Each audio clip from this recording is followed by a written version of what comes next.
you know, like, oh, like I'm not quite getting enough calories, or you're working with someone that's says like, hey, you need to add some calories in.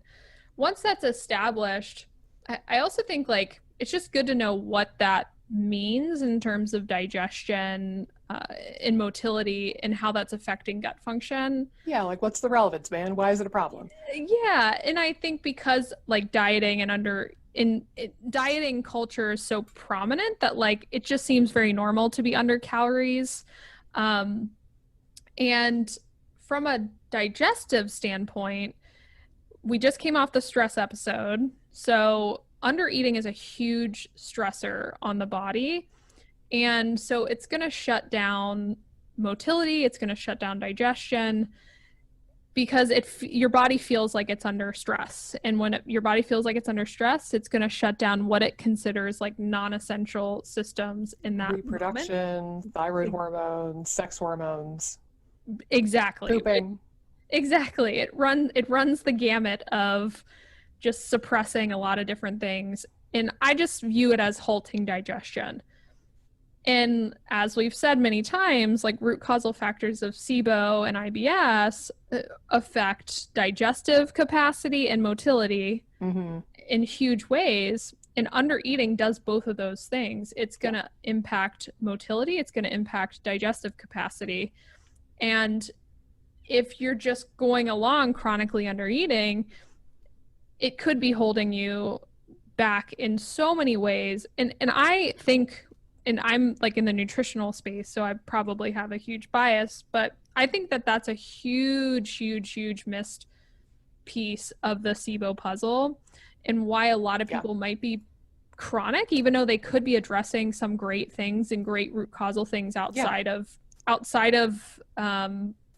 the diet piece, where they're sort of missing the mark.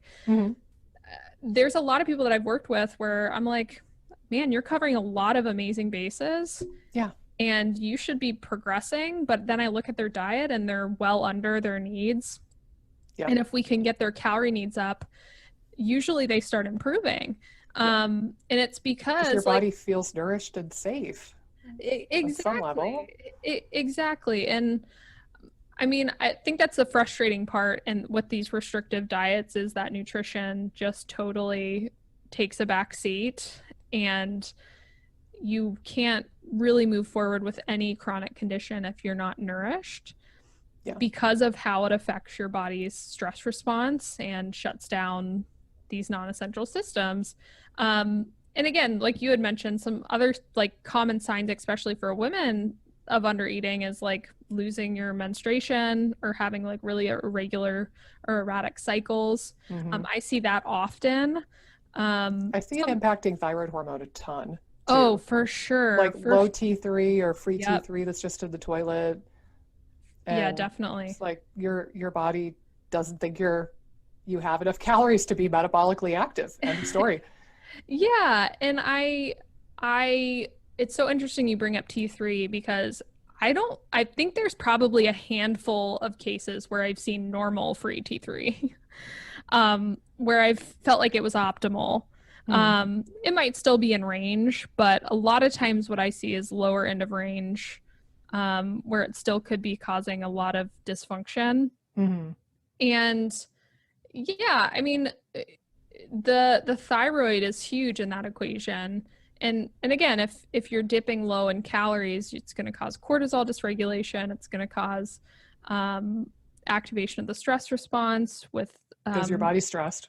Yeah, like the vagal tone situation. There's just so many different areas that it's gonna affect. But the core of it is that it affects motility and digestive function in a huge way. And as we know, SIBO and IBS are rooted in those issues. Dysmotility. Yeah. Yeah.